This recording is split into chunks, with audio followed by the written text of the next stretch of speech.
Welcome to the Builders of Authority podcast, a show committed to helping you build authority for your brand.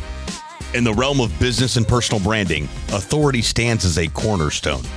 Authority isn't built overnight, it's built over time. So join us as we build something remarkable together. And now, here's your host, Adam McChesney. Hey, what's going on, everyone? Welcome back to another episode of the Builders of Authority podcast. We're live here at Adventure Unknown in Fenton, Missouri. If you're in the St. Louis area and you're looking to check this place out, send me a message. Would love to show you not just where we do the podcast, but all the amazing amenities we have here at Adventure Unknown. A lot of awesome events coming up as well. So if you're looking to meet awesome people, network, and do some business, is a great place to do it at. We also have everything that we're doing in here at the podcast studio in partnership with Truline Media Group. So you can see where we do the podcast, all the awesome setup, etc. And then we're moving our office actually right next door as well. So excited to do that in the month of March. Today, I'm joined by someone I'm meeting in person for the first time.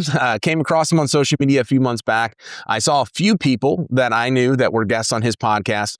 Then I did some research, saw he was also here in St. Louis, also a type 1 diabetic, which is super cool. I was trying to think, I was like, I think he might actually be the first type 1 diabetic that I've had on the show. And for me as a type 1 diabetic, I'm like, that's cool. So I reached out to him, supposed to meet up before this, but between my doctor's appointments, the snowstorm, and then I had dental surgery, we had to reschedule. So here we are today. We have a guest, Jaden Barr. Jaden, welcome to the show. Thanks for having me. So, I know we're kind of learning about each other a little bit for the first time, but been following your content on social media. Absolutely love it. Love that you have the podcast too. So tell us a little bit about who you are, what you do. Yeah, I am proud dad of 2. We've got my wife and I, Rachel. We've got 2 kids, 2 under 2 for a couple more months. So we're hands full. A lot of diapers in our household, that's for sure.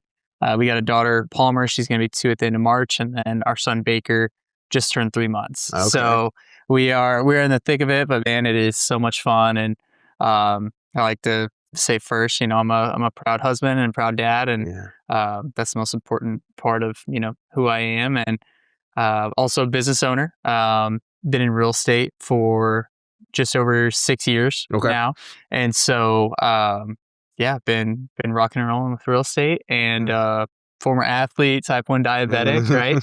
And we just became diet buddies, and it's a cool connection. And I feel like whenever you meet another type 1 diabetic, you're like, did we just become best friends? It's that scene in Step Brothers. Right? Every single time. So when were you diagnosed? So I was diagnosed at the age of 15. Okay. Yep. And had it for 14 years now. Yeah. And so it's been a journey, man. Just seeing the technology and how much easier it's made our lives has been really cool to watch. It's crazy. So I was diagnosed at 12. I'm 34. So I had my 20-year anniversary a couple of years ago. And I mean, back then it was still all the vials and stuff of every freaking, the short form insulin versus the long form insulin. I've been off that stuff for a while. So the Novolog versus the Lantus, I think is what it was called. My sister, when she turned 21, she also got diagnosed with type 1. So it was just, crazy that 2 kids inside the same family got it. But I was so reluctant. I was so regimented. I was so reluctant to get on technology. So I tried the pump out in high school, and it was still super clunky. And I literally went all the way up until 2022 doing it the old fashioned way, which was nuts. Because it's kind of like, hey, like it's not like my A1C is good.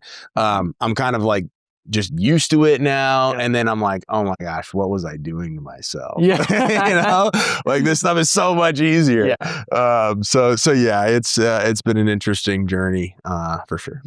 Yeah.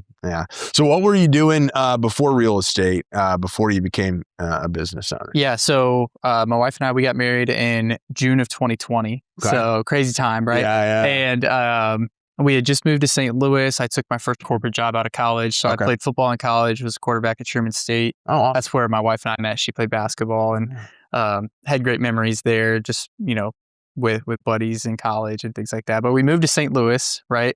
World kind of shuts down.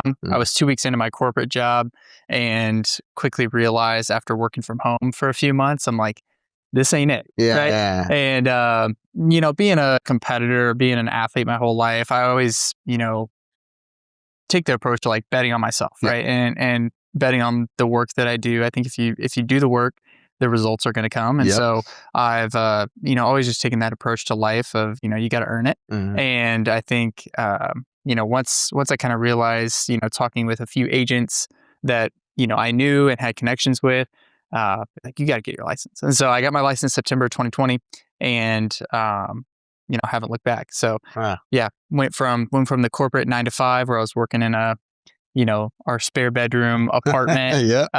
office space Yep.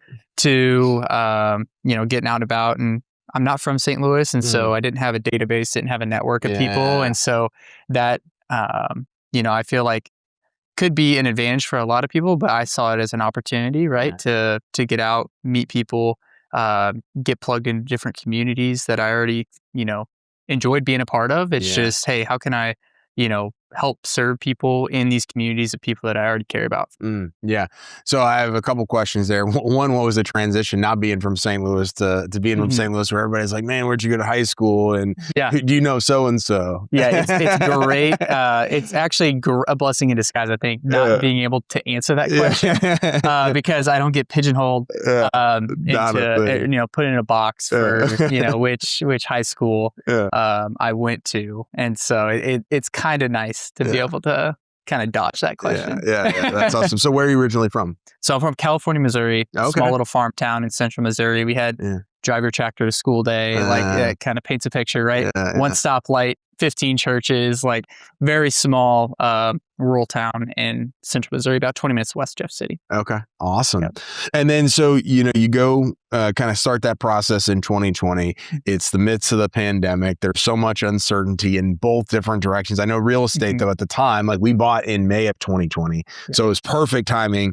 But how was that kind of first year of like, hey, I'm learning something new. I'm kind of going through all the gamut and the world's kind of what happened in 2020. Yeah, right. I mean, it was a whirlwind. I remember, I showed 17 houses one Saturday. It was like any house that was on the market, I felt like my buyers were like, let's go see it, because there were like 4 that fit their criteria, right? And so, and you're writing just offer after offer for these clients because they're writing great offers, but they're getting beat out because there's 40 plus offers on the home. And so it was just mayhem. You had to be so quick. It was a speed market, not really a skill market. Yeah. And so the quicker you were, the more success you saw. And I had nothing but time on my hands, right? I was just married. I had no kids. I was, like, let's go see it, and so it was great. I think I learned so much. I was, tried to be a sponge those first couple of years, just getting my feet wet in the industry. And I had a great mentor. His name's Adam Moskal, and he taught me so much about running a business, running a team. And I credit a lot of that early success to him. Yeah. Now, mentorship is huge. It's like, hey, regardless of if it's just finding a mentor, especially if it's somebody that's in your industry or you got to go pay for it. Some people all the time is like, I'm always going to pay that tax, whatever that is, to be in the right rooms and learn from those people, whether that's time, energy, money, or resources. Because it's like, hey, I want to condense time as much as possible. Time is always sticking. So if I can get to the answer and get years of experience for something, I'm gonna go play that game. Absolutely, yeah. I mean, gave me way more opportunities than I would have just going out on my own. Like I said, paying that tax early of having to kind of grind it out. And I think if you're willing to stay in it long enough, then you're going to see the fruit of that labor. Down the road. So I know you mentioned college football, right? And then I see a lot of correlation, whether it's sales and being really successful there or entrepreneurs that played sports. What did playing football at a high level like that actually do for you now in the business world? I think it taught me a lot about accountability and discipline. I mean, I was never the strongest, the tallest, the fastest, had the best arm or anything like that, right? I was undersized as a college quarterback, but one thing I always had was my work ethic, and I was going to outwork. I was going to be first one in, last one out.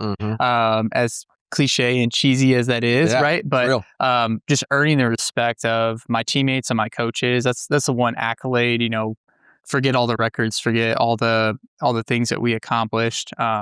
really what I care about are like the team accomplishments, and then also being voted, 3-time team captain by my teammates, right? It wasn't an outside, sports writer or anything like that giving the award. It was my teammates having the respect of the work that I put in, and, my leadership on and off the field. Yeah. So. No, and I think that's typically what I do also see as a direct correlation with some of the most successful sales and business owners that I do meet, is that they played, right? But they were never probably like the best, the MVP across all the record setting and all that stuff. Like, they had to work hard to be successful in sports, and now they're taking that same thing and being effective in business.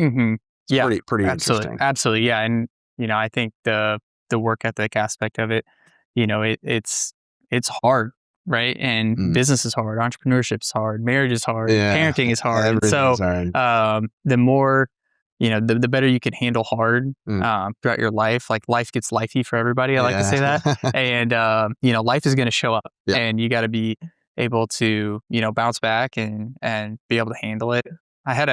I've actually had this conversation. This is now the third time this week I've had this conversation, but I think as you grow, your ability to handle hard, that capacity grows, and so you think back to, like, getting to high school, and you're like, man, middle school is so easy. And then you get to college and you're like, man, high school, man, if I could go back, high school, those were the good old days. And then you get out and you're like, man, you know how much free time we had in college? Like, what were we doing? And you get married and you're like, oh, college, just going to work and working out when I wanted, and like kind of marching to the beat of my own drum was great, right? So it's funny that you say that, and then you line it up to those different things. It's so true, right? You think back, you're like, oh my gosh, like, I wasted so much time, or I should have done this, or I should have done that. I mean, obviously hindsight is 2020, and playing the Monday morning quarterback where you're like, oh, I would have done that, I would have done this. How has the transition though? So I have he just turned 2 in September, only one, and he's love him to death, but he's crazy all over the place right now, as I'm sure you're experiencing. How was that transition for you, right? To go from, hey, I have the business, I'm growing the business. Now it's the family, the father hat on as well. Yeah.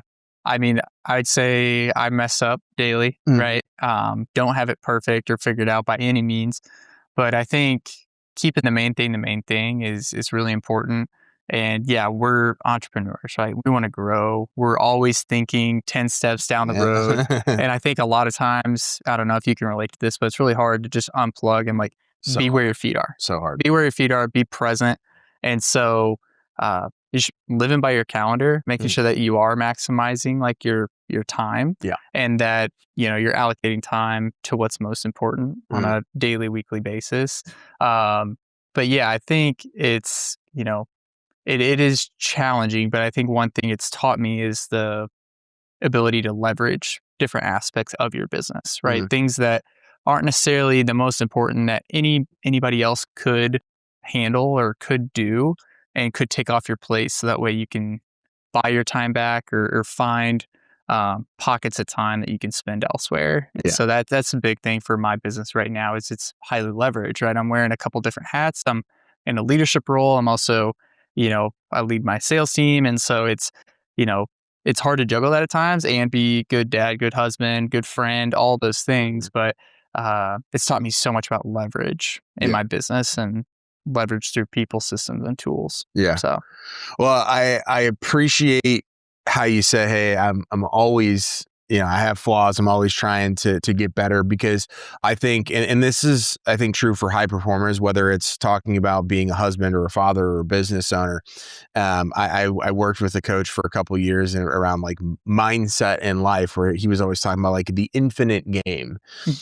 As athletes, right, we're always saying, oh, hey, we just need to get to the end of the game, and then we go to the next game, or hey, the end of the season, or whatever it might be, or the end of the quarter or halftime. Like, in life and business, there is no end game. I mean, you may be in a different industry or start another business or go do whatever, but trying to be like perfect as a father or a husband, it's like, man, I'm trying to always involve, because I don't know what's going to happen when I go home after I was just working a 10-hour day. I got to be ready for whatever, right? Right. And so I think a lot of times where I struggled in the beginning as a father and as a husband now of a family, to my wife while we have a family, is like trying to figure out like, hey, how can I be perfect? And then also, hey, how can I just make sure like I get through the thing? It's like there's always the next thing. If you're trying to just chase the finish line, there literally is no finish line. Yeah. And that's the psychology that I struggled with for a while. Of like, oh gosh, it's always evolving. Yeah, absolutely. I can definitely relate to that. There's a book called The Gap in the Game. I love that. And so essentially it's like, as business owners, as, high performing people, the goalpost seems to always be moving, right? Always. You set a goal, you hit the goal. We take about a half a second to be like, hey, we hit the goal. That's great. And then we're like, well, what's the next goal? Right. And so I think that's kind of a detriment of entrepreneurship, is we're always looking for the next thing rather than saying, okay, like, it's kind of it's a defeating feeling whenever you hit your goal, but then you're like, well, I'm not exactly where I want to be yet. Right. And that's always going to be out there. Right. As opposed to just saying like, hey, where I am today, that's amazing. Look at where I was a year ago or 5 years ago. Like, I'm really proud of where I'm at today. Right.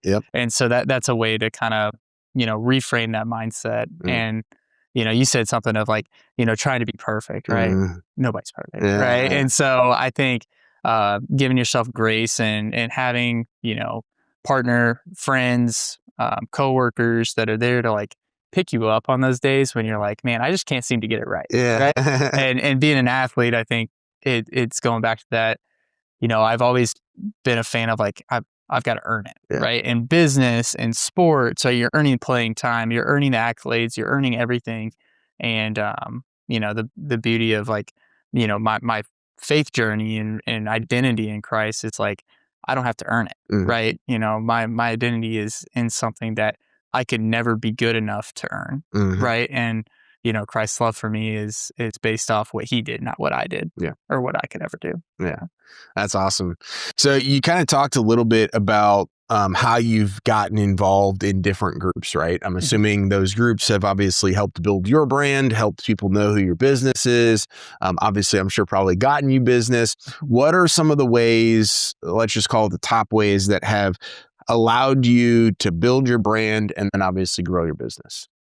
Yeah, I'd say I'm still working on it. I had a challenge from my coach to get more active on social media. I think it's a free form of brand building. And so why do we not use it? I typically use it to consume way more than to create. And I'm trying to kind of shift that dynamic.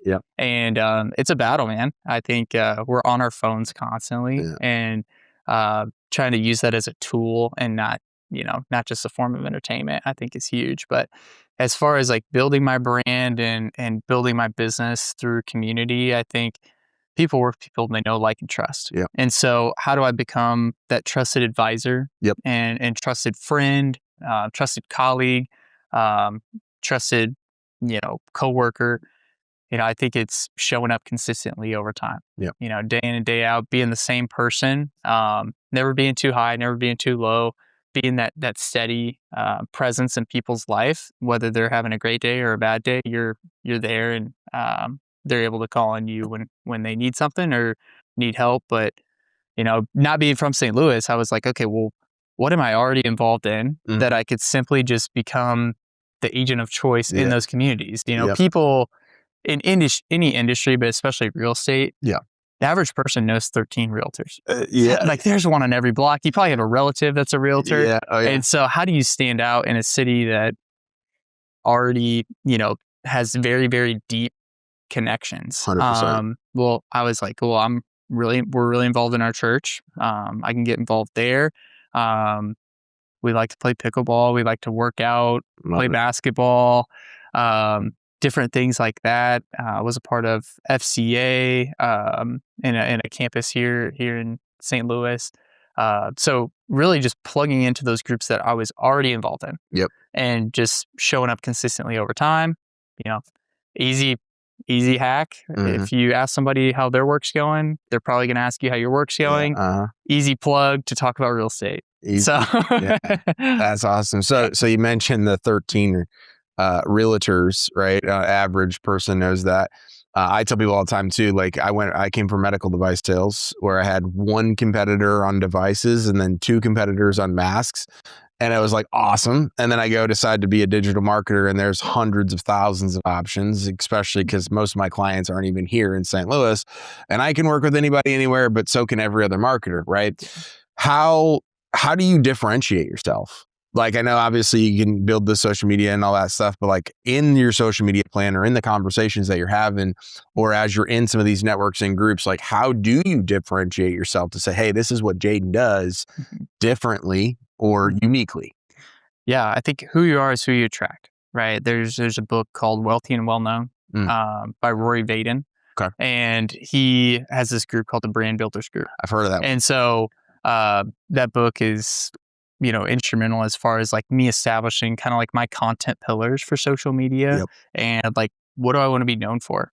Right. And so, faith, family, fitness, golf, love it. type 1 diabetes, right? Yeah. So how do I incorporate just who I am into the content that I put out and what I'm talking about in conversation with people?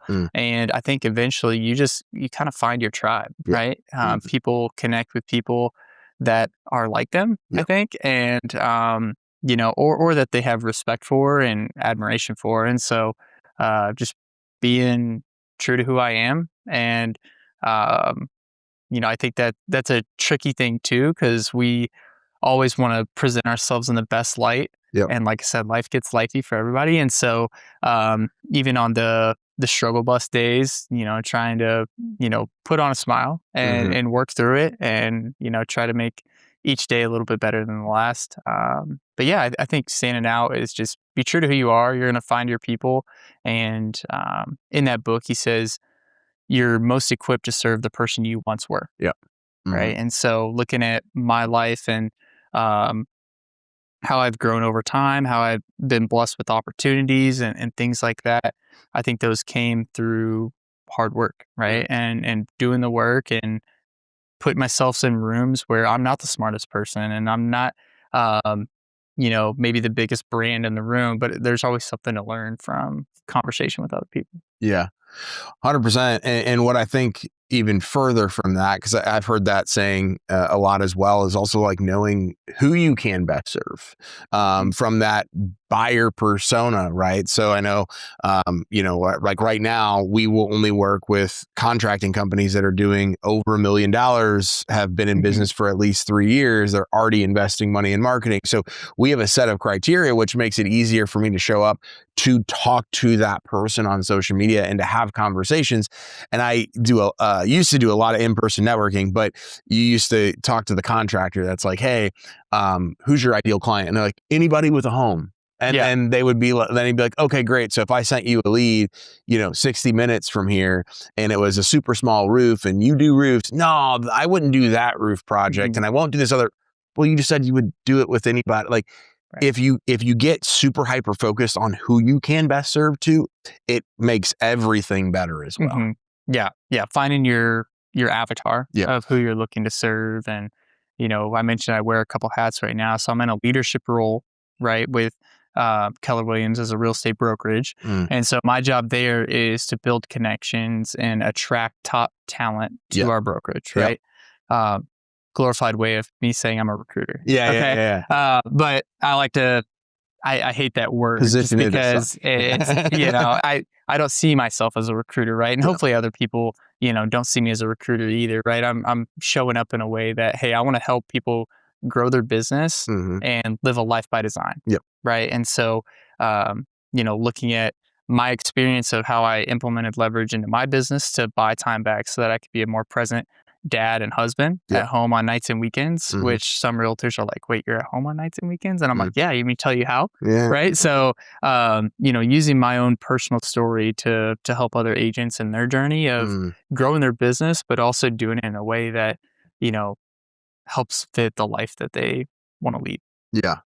What is going on right now in the marketplace in terms of, I know mortgage rates were high, which was kind of slowing things down.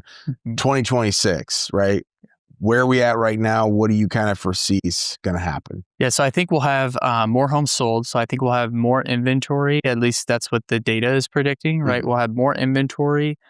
Interest rates might dip a little bit, but I think they'll be in the low sixes, might dip into the high fives, but I think it's anywhere from 6 to 6.25, probably most of 2026. Now, that's just predictions, right? We don't have a crystal ball, but I think if you're still waiting on the sideline, I'd say there's not much that's going to change. Yeah. Right.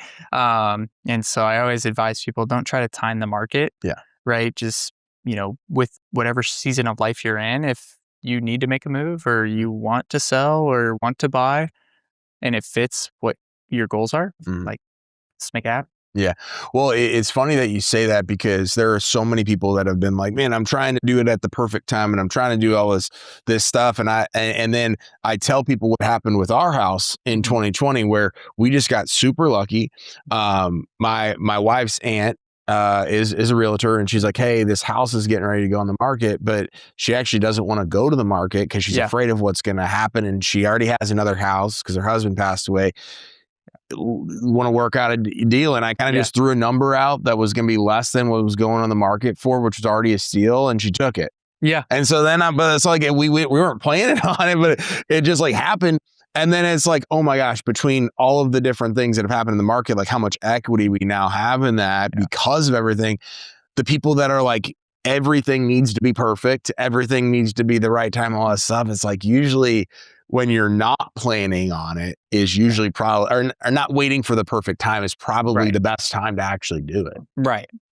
Yeah. I mean, people say, well, spring or summer is the time to list my home. And I'm like, well, yeah, but if you're miserable in your home, do you want to be miserable for another 6 months, or do you want to just put it on the market now, right? And so, I think just asking great questions, like, this in business, right? Yeah. Asking great questions and really showing up as an advisor and not just a salesperson, right? I think that's what I'm on a mission to change in the industry is helping agents think like business owners and not just salespeople. Yep. Yeah. So how's AI changing it both for your business and then what you're kind of hearing and seeing homeowners? Oh, hey, I'm not gonna.